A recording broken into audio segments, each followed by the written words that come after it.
ناظرین، خدائی کا دعویٰ کرنے والا نمرود آخر کس طرح سے اپنے انجام کو پہنچا اور کس طرح سے ایک مچھر کے ذریعے سے ہلاک ہوا؟ خدا کو للکارنے والے نمرود کی عبرتناک موت آخر کیسے واقع ہوئی؟ آج سے ہزاروں سال قبل ملک بابل میں ایک بادشاہ کی حکومت تھی جس کا نام نمرود تھا۔ نمرود نہایت ظالم اور سرکش بادشاہ تھا۔ وہ خدائی کا دعویٰ کرتا تھا اور کہتا تھا کہ میں ہی خدا ہوں اور مجھے خدا مانو اور میری پرستش کرو، اور جو اسے خدا ماننے سے انکار کرتا اس پر ظلم و ستم کیا کرتا۔ نمرود بت پرست تھا اور بت پرستی کی اشاعت کرتا تھا۔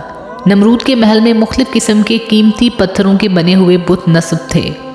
اللہ نے نمرود اور بابل کے لوگوں کی طرف حضرت ابراہیم علیہ السلام کو مابعوث فرمایا۔ آپ علیہ السلام نے نمرود کو اللہ کی عبادت کی طرف بلایا، مگر نمرود کی جہالت اور گمراہی اور بادشاہت کے غرور نے اسے اللہ کے انکار پر کھڑا کر دیا۔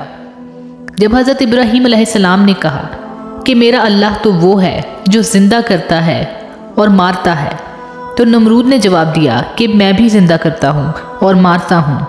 حضرت ابراہیم علیہ السلام نے کہا، میرا رب مشرق سے سورج کو نکالتا ہے، اگر تو رب ہے تو مغرب سے سورج کو نکال کر دکھا۔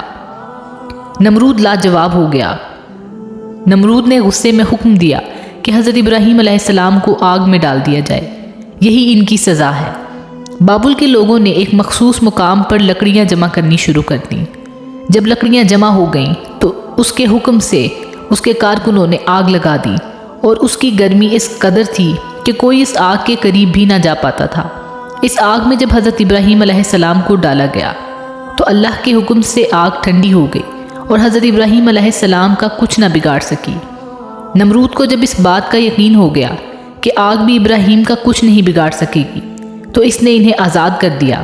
لیکن اس معجزے کو دیکھنے کے بعد بھی نمرود اور اس کے ماننے والے حضرت ابراہیم علیہ السلام پر ایمان نہ لائے، اور اس کے برعکس نمرود نے بابل میں ایک عظیم مینار بنوانے کا حکم دیا جس کے ذریعے وہ ابراہیم علیہ السلام کے خدا سے مقابلہ کر سکے۔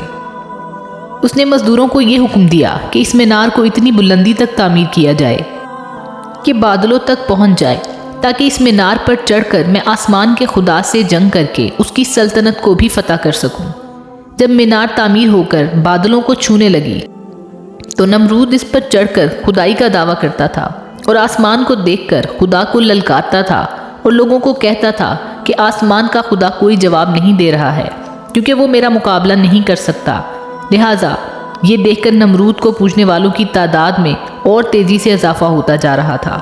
لوگ اس کے آگے سجدہ ریز ہوتے رہے، لیکن نمرود کو اس بات کا علم نہ تھا کہ وہ بہت جلد اللہ کے عذاب میں گرفتار ہونے والا ہے اور جلد ایک دردناک عذاب اس پر مسلط ہونے والا ہے۔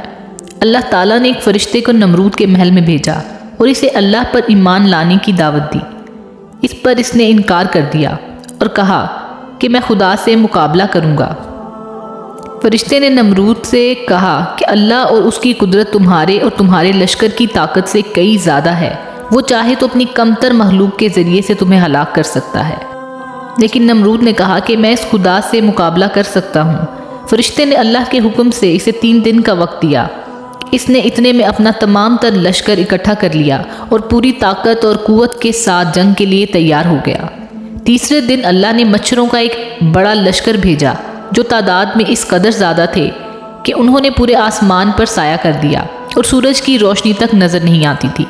یہ مچھر پورے بابل شہر میں پھیل گئے اور نمرود کے لشکر پر حملہ کر دیا۔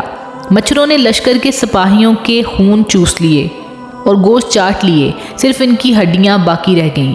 ایک مچھر نمرود کی ناک میں داخل ہو کر اس کے دماغ میں پہنچ گیا اور مغز کھانے لگا۔ نمرود تکلیف کی شدت سے پاگل ہونے لگا۔ اس نے اپنی تکلیف کو کم کرنے کے لیے اپنے سپاہی کو سر میں ڈنڈا اور تھپڑ مارنے کو کہا۔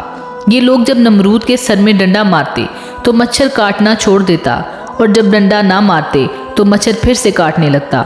حالت اس قدر غیر ہو گئی کہ نمرود کے محل میں جو بھی آتا وہ اسے اپنے سر میں جوتے مارنے کو کہتا، اور اسے 400 سال تک جوتے پڑتے رہے، اور خدائی کا دعویٰ کرنے والا اتنی بڑی سلطنت کا بادشاہ ذلت کی موت مر گیا۔